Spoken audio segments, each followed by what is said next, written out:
singing down, down, singing deep down in my heart. Singing deep, deep, singing down, down, singing deep down in my heart. I love my Christian sister deep down in my heart. I love my Christian sister deep down in my heart. Singing deep, deep, singing down, down, singing deep down in my heart. Singing deep, deep, singing down, down, singing deep down in my heart. I love my Christian family deep down in my heart. I love my Christian family deep down in my heart. Singing deep, deep, singing down, down, singing deep down in my heart. Singing deep, deep, singing down, down, singing deep down in my heart. I know my Lord is coming deep down in my heart.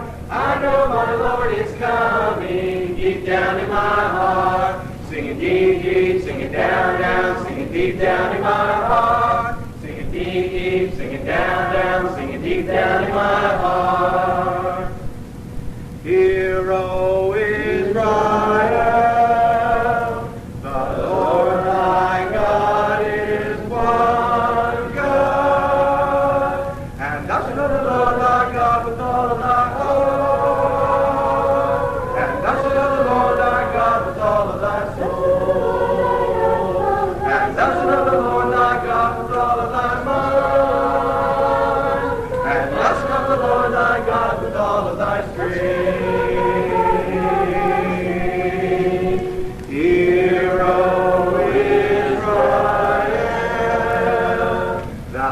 Love thy neighbor as thyself, and thou shalt love the Lord thy God with all of thy heart, and thou shalt love the Lord thy God with all of thy soul,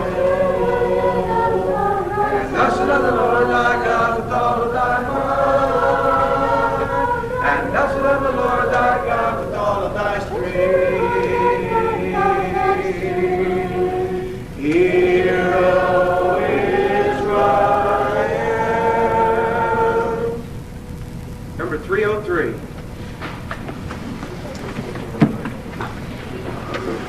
Number 303.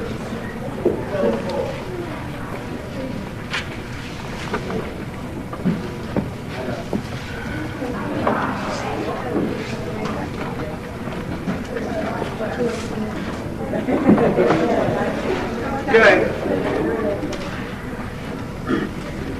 I've a home prepared where the saints abide just over in the glory land, and I long to be by my Savior's side just over in the glory land, just over in the glory land. I'll join, yes, join the happy angel band just over in the glory land, just over in the glory land. There with, yes, with the mighty host I'll stand just over in the glory land. What a joyful thought that my Lord I'll see just over in the glory land, and with kindred saved there forever be just over in the glory land. Sing it now. Just over in the glory land. I'll join, yes, join the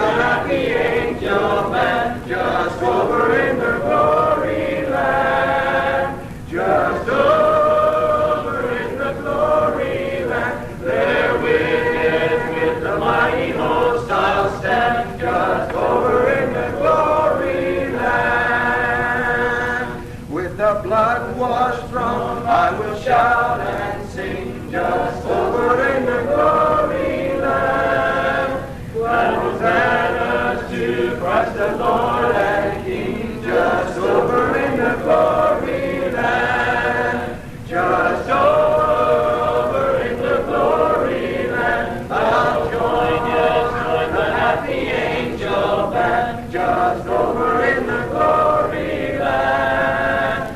Just over in the glory land. There with the mighty host I'll stand just over in the glory land. song will be number 226. Number 226. Please mark that. Number 226.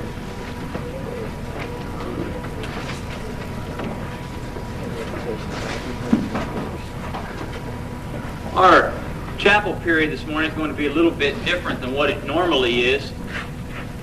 Before we do that, however, there's something I want to do. I hope I'm not doing something that someone else was intending to do later. I apologize to some of you because I've not been able to be here the latter part of the week as much as I'd like to. My little sister's getting married, and I've had to return back in the afternoons and help them with all the different plans. My father and I are both performing the ceremony, and because of that, it's been a little bit on the hectic side. And because of that, I missed last night all the happiness of the baptisms. We tend, I don't know, I hope that you had a wonderful time last night. From the reports I get, you evidently did, and I'm glad to hear that. We tend in the church not, I feel, to maybe, how shall I say, celebrate as much as we need to. I personally believe that every time a person gets baptized, we ought to have a big party. It tells us that the angels rejoice in heaven. It seems like they have a heavenly party, and I think that we ought to too. And I'm afraid that maybe because there were so many that were baptized last night and it's so close to the end of the week that perhaps some of us are going to forget who they were. I don't even know who they are. And so I want, if no other reason, I want to find out who these people are. And I want, if it's, and I hope nobody's offended by this, but certainly Scripture doesn't, I don't think, cause us not to do this. I'm going to have all those people who've been baptized. I want you to stand and remain standing, okay? I want you to stand up if you were baptized last night. All right, go ahead. It's all right. It's all right, because I want to see who you are. All right. That's fine. Now stand up. Okay, now I want the rest of you to stand up and one more time go to these people, give them a hug, and tell them how proud you are that they're baptized. And remember their face, all right? Remember their face, all right? I'm proud of you.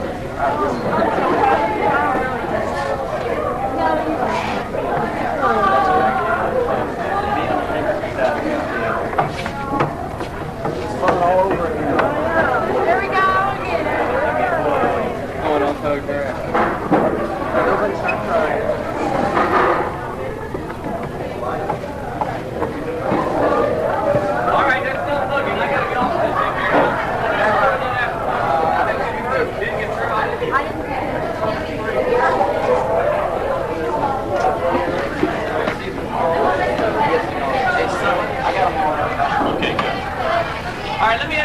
Please. Okay, that's fantastic. I'll tell you what, personally I feel like that is what Christianity is all about. And I'm glad of that. Let me just give you one last thing, assignment, okay? I know you guys have been in my class, you've been writing all week, and you're sick of assignments and all that kind of thing. Let me give you an assignment. Make sure you get all of their addresses, okay? The Christian road is not an easy road to walk, and we need to strengthen one another. We need to encourage each other. Get their addresses and drop them a note about, say, 3 or 4 weeks from now, when everybody, they're getting into the rut of things, and they think that people have forgotten that they've just become a Christian. Drop them a note and let them know that you remember, okay? In my class, we've been dealing with the sexual pressures people face when they're in a dating situation. I hope that you've enjoyed the class. I've enjoyed having all of you in the class. I asked you to do a special thing for me 2 days ago, and you did that. You voted on who you feel like are the most dateable people at camp. Now, let me say and qualify what we're going to do this morning. Just because you selected these 4, that doesn't mean the rest of you are not dateable. But that means that these 4 are people you feel like stand out as people who, if you were to date them, they would be a very safe influence on your life. Okay? Now, we're going to select from this group. We're going to play the dating game, a little bit of a unique twist to the dating game. We're going to select from these 4 people that are going to come up here. We're going to select the most dateable person at camp. Now, again, you 4 who are selected, please don't be offended, because you need to feel complimented that you were part of that 4. Okay? Well, we want to find out who you feel like is the person that perhaps would be the safest person to take on a date. All right? I'm going to ask them 3 questions. Tough questions. They're going to have to address these before you, and I want you as an audience then, I'll have them turn around and face the lake, and you as an audience will vote as to which you feel like gave us the best Christian safe answer for dating. All right? We've dealt with some tough issues in our class, and we'll deal with a few of those tough issues this morning as we ask a couple of these questions. All right, the 4 people that and again, please don't anybody be offended because your name's not on this list, but these are 4 that they feel like were good, solid, safe dates. 2 girls are Stephanie Vincent and Christy Burns, and the 2 boys are Jonathan Nail and Alan Moreland. All right, if you guys would come up here. All right, come up here and we'll play the dating game. All right. Just sit down anywhere.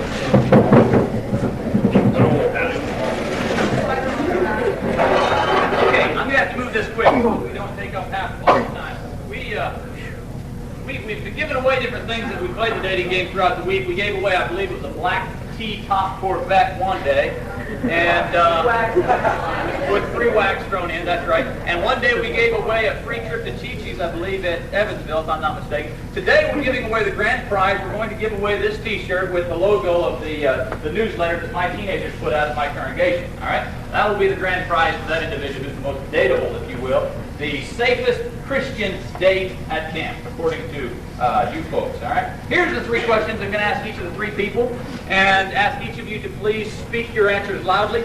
And perhaps the most valuable part of this talk is that you folks are influencing them. I personally am of the opinion that teenagers need to convert teenagers. Teenagers need to put pressure on teenagers. You tend to listen to teenagers more than you listen to me. Therefore, I want you to know that you're going to be giving answers that these folks are really going to take to heart. All right? So try to give the best answer that you possibly can. All right? First question, and we'll start here with Christy. All right? Christy, in your opinion, what qualities would a person have to possess in order to be considered the perfect Christian date? What qualities would a person need to possess in order to be considered the perfect Christian date or dater?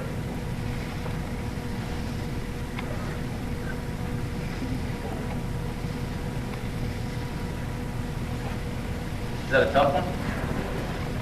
The qualities a person would need to possess to be the perfect Christian dater. What would you want out of a perfect Christian date? Someone who really cares?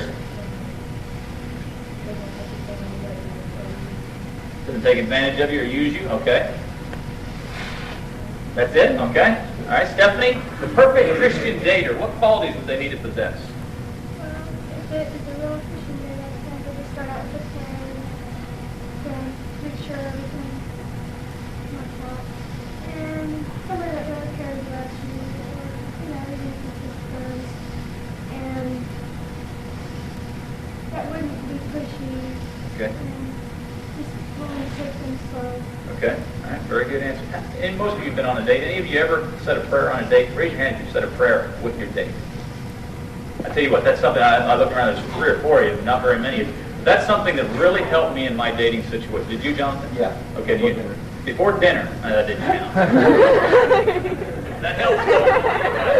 That seems like a silly thing to do, but I'll tell you what, your partner will respect you for it. No kidding. It may be a little embarrassing at first, but your partner will respect you for it. All right, Jonathan, I'm sorry for jumping in there. The perfect qualities, or the qualities of a perfect Christian dater. Have a good head about themselves, know their surroundings, and know how to have a good time with the Lord. To invite them out to youth groups, and then keep themselves in mind and tell them what they think they would like to do, not just sit there, oh, what would you like to do? Think of that. Okay.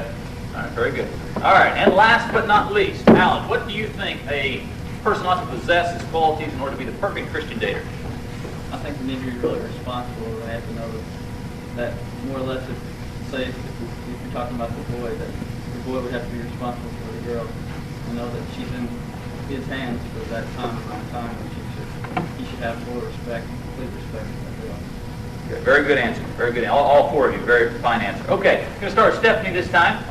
Stephanie, your little sister is about to go, if you had a little sister, I don't know, maybe you do or don't, but your little sister is about to go on her first date. What advice would you give her about sexual pressures? I'll tell her, make sure she knows the guy before she does anything with him. And ask her if he's a Christian or if he's not, and if she knows if he's just taking out his friends, or if she knows what his ideas are every day. And, just tell her to take it slow and think about what she's doing. Okay. All right, very good. Okay, Jonathan, your little brother is about to go on his first date. What advice do you give him about sexual pressures? Well, I'd like to know who this person is first, the girl he's dating. And I'd like to know a little about where he's going and say, have a good time with it. Don't go too far. You have a responsibility. And, she's going to be looking up to you to keep her safe. Okay, very good answer. Alan? Your little brother's about to go on a date. What advice about sexual pressures? I would say don't do anything that you do. I would say just try to have a good time, try to have fun, and don't do anything that would even start. I was not even advising to kiss her or anything like that. You probably couldn't, So Okay. I would say just have a good time with it and try to do something that would benefit yourself, something that you could remember as this first date that can get fun with it. Okay. All right, good answer. And Christy, not last but least, but anyhow, you're the one who's going to answer this. Your little sister, all right? Your little sister, first date, what advice about sexual pressure?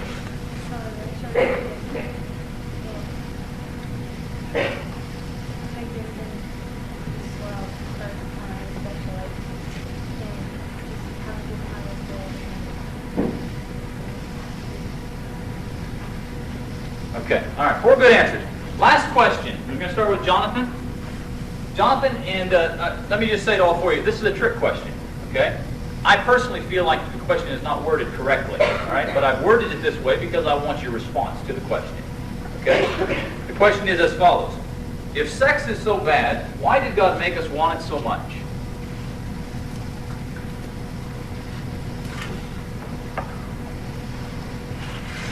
He put the desire in us for procreation, to be fruitful and multiply. Okay? But then he also put that in the back of our mind, saying you got to know when and know not. Okay. All right. Save it for the marriage. Okay. Alan? Yes, the question. Okay, I'm sorry. Trick question, I remind you. If sex is so bad, why did God make us want it so much?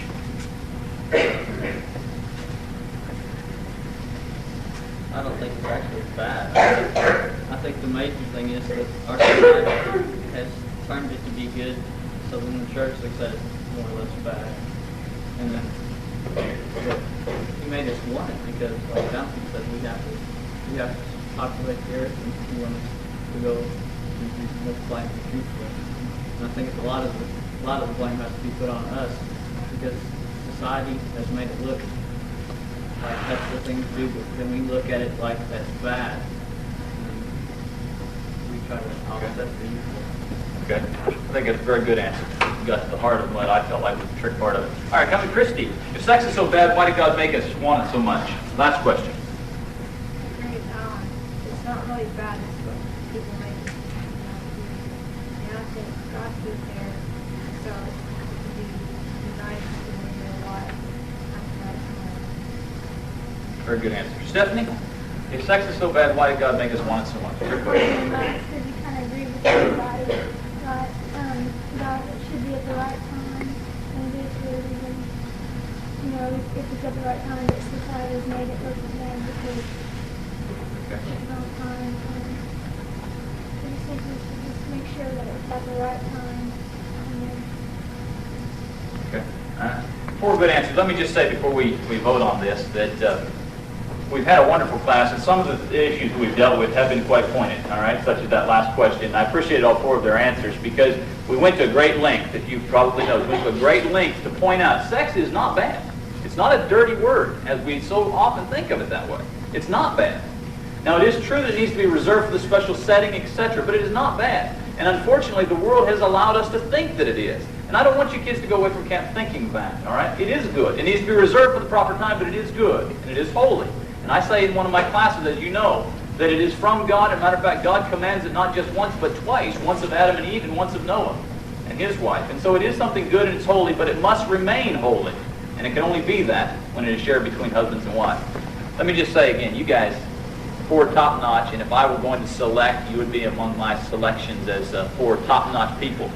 Top-notch daters of the group. Not that there won't be others that I would select, but you certainly would be among that. And whichever one is selected, please don't be hurt if you are not, because you're among the top 4. All right, these folks really thought that you were the dateable people at camp, and I think that's a big compliment. I really do. I think that's a huge compliment. All right, stand turret face the lake while we shoot you in the back. Okay, folks, let's vote. It'll be very nice. Let's raise our hands so we don't offend any of them. Okay, bachelorette number 1. Christy, I'm sorry. Yes. Just vote for one person. I'm sorry. Just vote for one person. And fellas, you could vote for a guy. I'm just wanting who is the best Christian answers that were given, okay? Obviously, all of them were fantastic. Yes, everybody can vote. Everybody can vote. Bachelorette number 1. Okay. Okay. All right. Bachelorette number 2.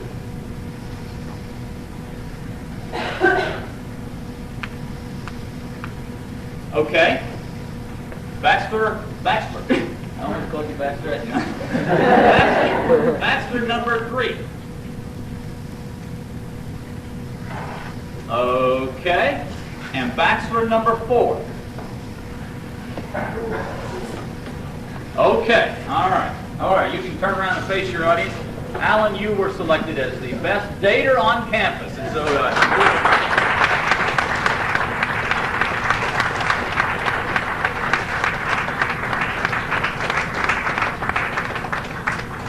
let me say one last thing as we conclude. Go ahead. You have your seat, all right?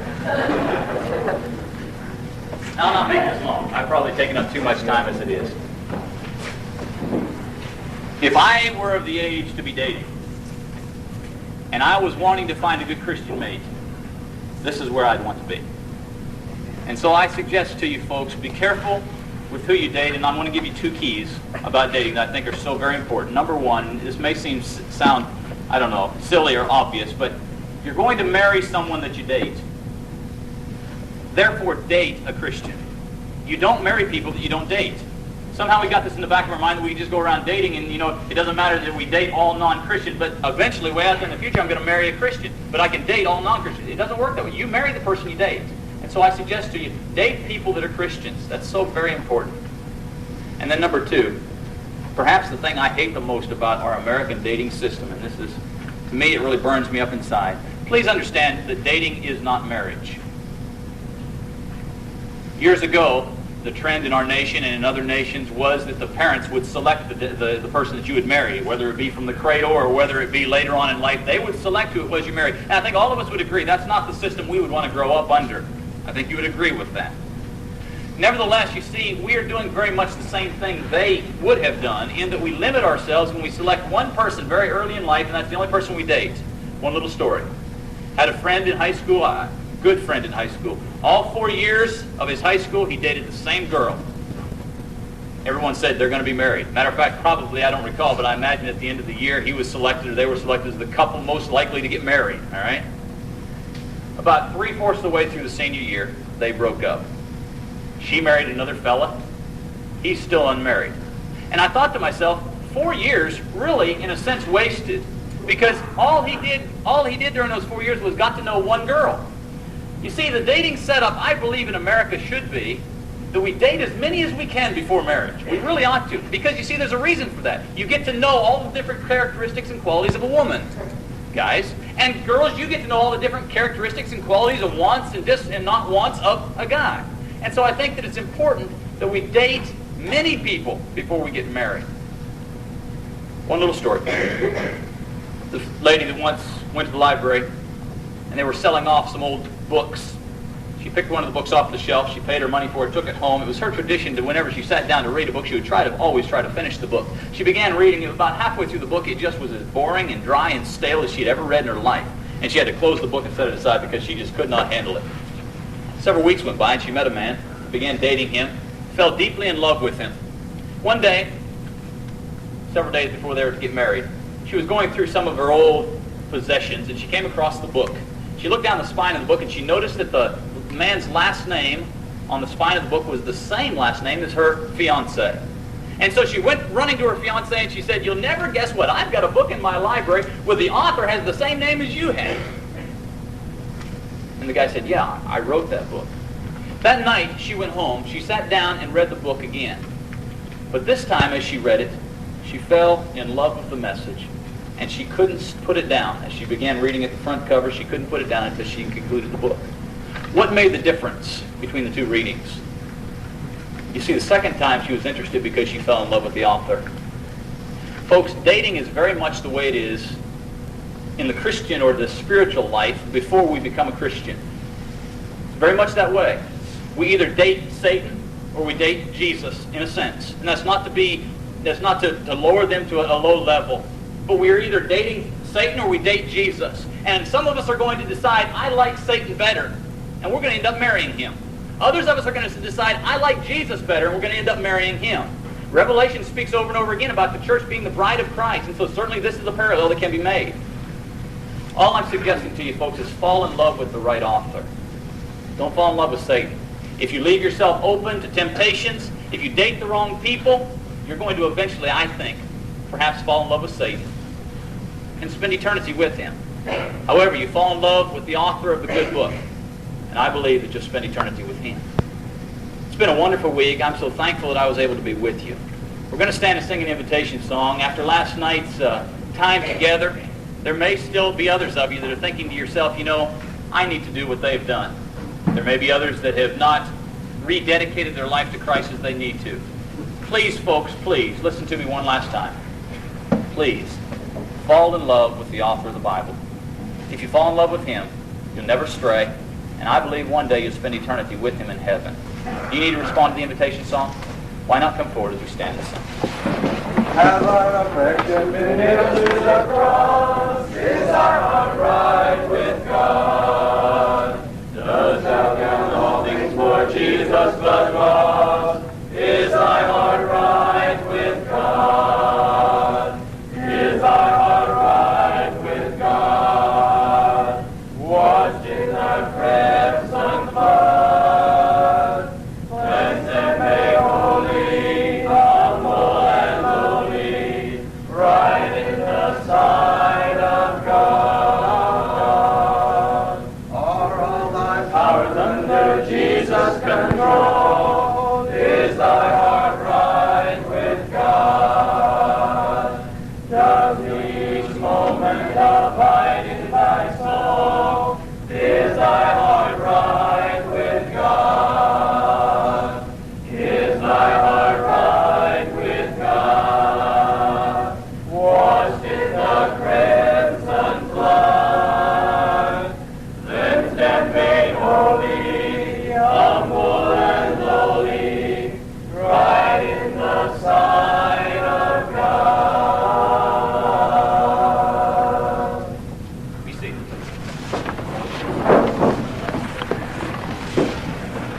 I want to take just a moment to thank Sonny and all of the speakers that we've had for chapel. We've had just fine chapels all the way through and good lessons. We appreciate it.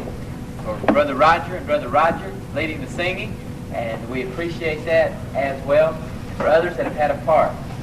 Our next week of camp, the combined session, has been our practice over the last few years to take at least one chapel for senior campers to make the talks. And Brother Allen, I extend to you my congratulations today.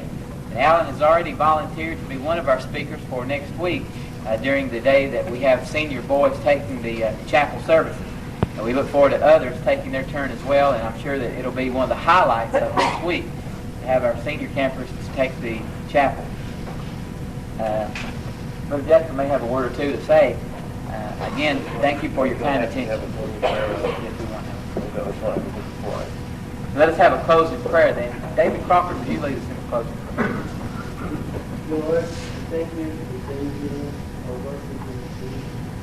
Thank you for Tim and Jasper that we can all get together and have fellowship with one another.